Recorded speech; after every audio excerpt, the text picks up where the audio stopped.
Le football, la musique, les gossips, des sujets qui passionnent et qui suscitent l'intérêt. D'autres, en revanche, tout le monde s'en fout, comme par exemple la pêche, les compétitions d'escalade ou encore la guerre au Congo.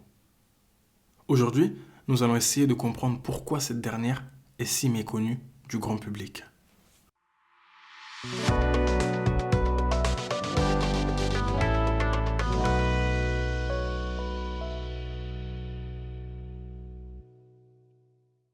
Bonjour à tous et bienvenue aux Paroles du Village.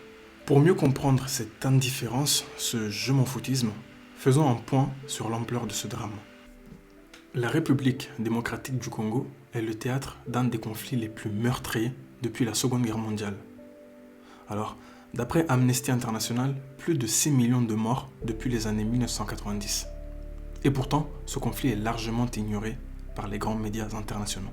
A l'inverse, le conflit israélo-palestinien ou la guerre en Ukraine font quotidiennement les gros titres. Pourquoi ce silence? Pourquoi le drame congolais passe-t-il sous les radars? En bref, pourquoi tout le monde s'en fout?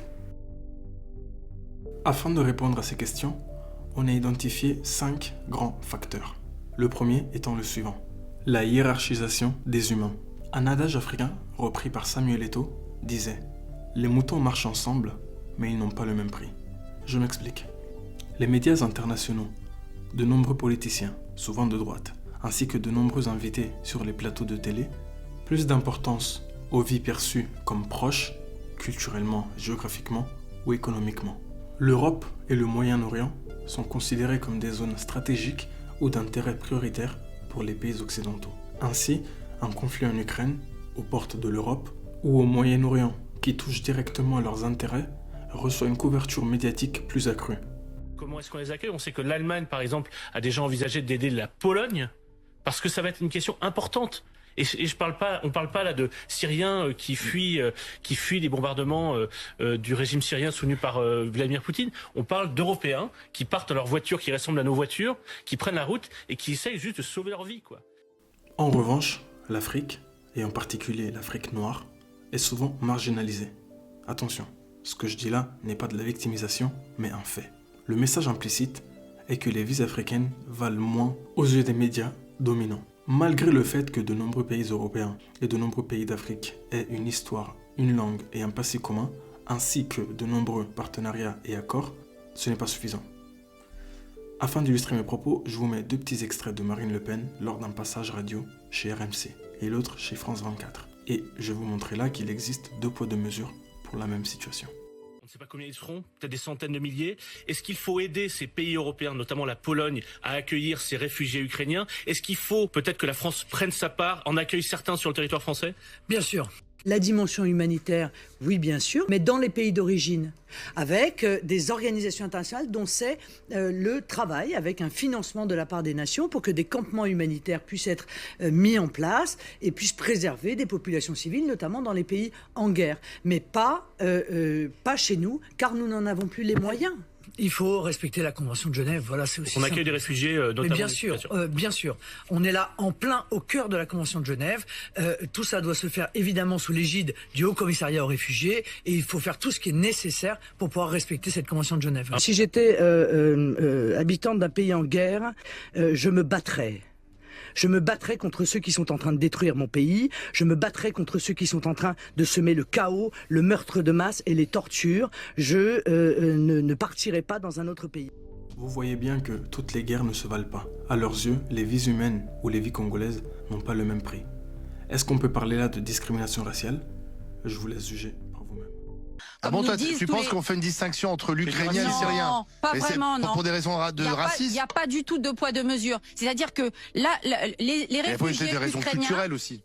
Ah bon, Simplement. Les Ukrainiens sont européens, les Syriens ne le sont pas. Un Ukrainien, excusez-moi, mais un Ukrainien qui parle pas français, qui n'a aucune compréhension de ce que c'est la vie en France, pourquoi est-ce que lui, il s'adapterait mieux qu'un médecin afghan ou qu'un Malien ou un Sénégalais qui, lui, va être francophone? Non, mais excuse-moi. Non, je ne justifie pas.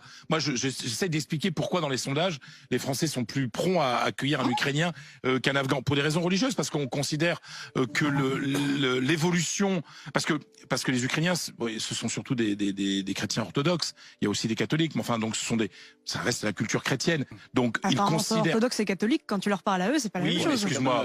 Un Érythréen, il n'est pas musulman, je crois. Et pourtant, on n'est pas très content de voir arriver les Érythréens. Tu sais très bien que les Israéliens, on ne parle pas beaucoup. Pardon, Barbara, on va être direct. Voilà. Les Français se disent, l'Ukrainien, il me ressemble. Mais bien sûr. Il a la même voiture que moi, et finalement, c'est à 3 heures de Paris. Je pourrais être à sa place. Je pense que c'est ça. Il y a simplement une espèce d'identification de proximité que peut-être le Français a moins avec l'Afghan.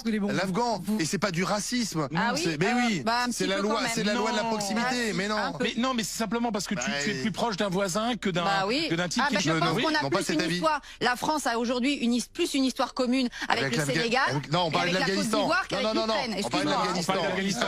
Ah bah non, mais on parle de l'Afghanistan. Je dis juste, il y a du 2 poids 2 mesures. Après, mais qu'on l'assume, juste qu'on assume et qu'on dise oui, je me sens plus proche d'un Ukrainien. Eh ben c'est très bien, mais donc ne venez pas dire ensuite, on a la main sur le cœur et on est des grands humanistes. Le deuxième point, ce sont des enjeux économiques et géopolitiques invisibles mais cruciaux. Aujourd'hui, la RDC est le pays le plus riche du monde en ressources naturelles. Il possède le coltan, essentiel pour nos smartphones et ordinateurs. Le cobalt, indispensable notamment pour les batteries de voitures électriques. De l'or, diamants, cuivre, bref, leur sol regorge de richesses. Et là est le problème de l'être humain. Qui dit richesse, dit convoitise. Qui dit convoitise, dit conflit. En fait, ces ressources-là alimentent la guerre, car elles attirent l'œil et l'intérêt des étrangers qui viennent lorgner dans le pays. Par exemple des multinationales, des États voisins, mais également les grandes puissances occidentales qui profitent du chaos pour piller ces richesses à moindre coût. Ce climat constant de guerre permet d'avoir peu de contrôle sur la gestion des matières premières. Il est beaucoup plus simple pour une institution de négocier et de payer à moindre coût des milices ou des rebelles contrôlant l'exploitation des mines, plutôt que de négocier avec un État fort, soucieux de ses travailleurs et vendant ses matières premières au prix fort. Par conséquent, ces puissances ont tout intérêt à ce que le conflit reste invisible pour continuer leurs activités sans pression médiatique et populaire. Le troisième point est le rôle crucial des médias. Les médias sont des entreprises. Il est donc logique qu'ils choisissent les sujets qui font vendre ou qui attirent le plus d'audience. Ils vont donc parler des conflits où les puissances occidentales sont directement impliquées, comme l'Ukraine avec le conflit OTAN contre Russie. Contrairement à la guerre Palestine-Israël, où on a un conflit qui est assez clair dans nos esprits.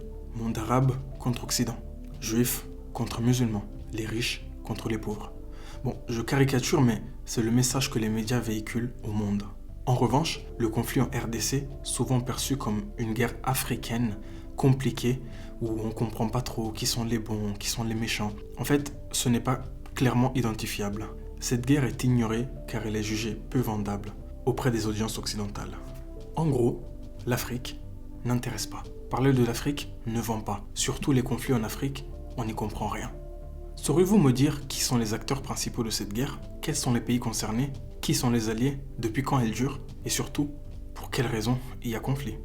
Les médias classiques n'en parlent pas. Les masses sont peu informées. Il y a un manque flagrant de médias populaires et influents dans la sphère africaine francophone, afin d'informer les gens. Quatrième point, l'absence d'un lobby africain influent. Israël et l'Ukraine bénéficient d'un soutien international organisé. Des lobbies politiques et économiques puissants en Europe, mais surtout aux États-Unis, avec qui ils partagent des liens étroits, historiques et stratégiques. On peut le voir notamment grâce aux nombreuses lois, programmes politiques et aides. Les USA fournissent une aide militaire et financière directe. On parle là d'armes et de fonds monétaires. Un soutien diplomatique énorme, notamment grâce à leur droit de veto conféré par l'ONU. Droit qu'ils ont utilisé à plusieurs reprises pour leur empêcher des condamnations. On rajoute à cela une grosse coopération technologique et de nombreux accords commerciaux. Est-ce que cela aurait-il été possible si aux États-Unis il n'y avait pas une diaspora israélienne et juive forte, riche et puissante? J'ai des doutes. Bien évidemment que la Palestine reçoit aussi une aide financière et humanitaire de la part des États-Unis et d'autres pays, notamment des pays musulmans, mais rien de comparable à Israël. Le général de Gaulle disait: entre les pays, il n'y a pas d'amitié, mais seulement des intérêts. Donc, qui sont les alliés du Congo? Qui gagnerait quoi à les aider? Quelles sont les plus-values pour un pays ou une institution à les aider? Le Congo manque d'une diaspora active, puissante, riche, qui sensibilise et mobilise l'opinion publique. Force est de constater que l'Afrique noire et les Congolais n'ont pas cette structure internationale pour porter leur voix. Ce manque de lobbying renforce l'invisibilisation et leur souffrance. 5e et dernier point, l'héritage colonial et le mépris historique. La colonisation a laissé une image de l'Afrique très mauvaise. Un continent de misère, sale, peu développé et gangréné par les conflits et les guerres. La plupart des gens en Occident ont une image très négative de l'Afrique, due aux médias, l'histoire enseignée, les films, etc. Ce racisme structurel dans les médias internationaux fait que les conflits africains sont considérés comme normaux ou inévitables. Ce mépris historique contribue à l'idée que la violence en Afrique n'est pas une priorité, contrairement à d'autres régions du monde. Je parle d'héritage colonial et de mépris historique car l'histoire que l'on apprend en Occident se résume à l'esclavage et la colonisation, alors que l'histoire du Congo et du continent va bien au-delà de ça. Les empires, la culture et les coutumes, ainsi que l'histoire d'Afrique est riche, et les manques de connaissances là-dessus provoquent un désintéressement et un mépris. Pour conclure, il faut prendre la parole pour le Congo. Le silence autour de la guerre au Congo est politique et économique.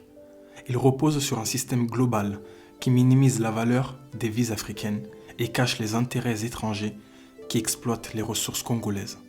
Je répète, tout est intérêt. Les Noirs, les Africains, les Congolais ou toute personne souhaitant prendre position sur le conflit au Congo a la responsabilité de briser ce silence. En parlant du Congo, en sensibilisant la communauté, en créant des médias populaires, en ayant des institutions fortes, des lobbying puissants, il est possible de changer la donne. La guerre en RDC n'est pas seulement un problème africain, c'est une tragédie humaine et mondiale qui mérite la même attention que tout autre conflit. Si nous ne racontons pas nos histoires, personne ne le fera pour nous.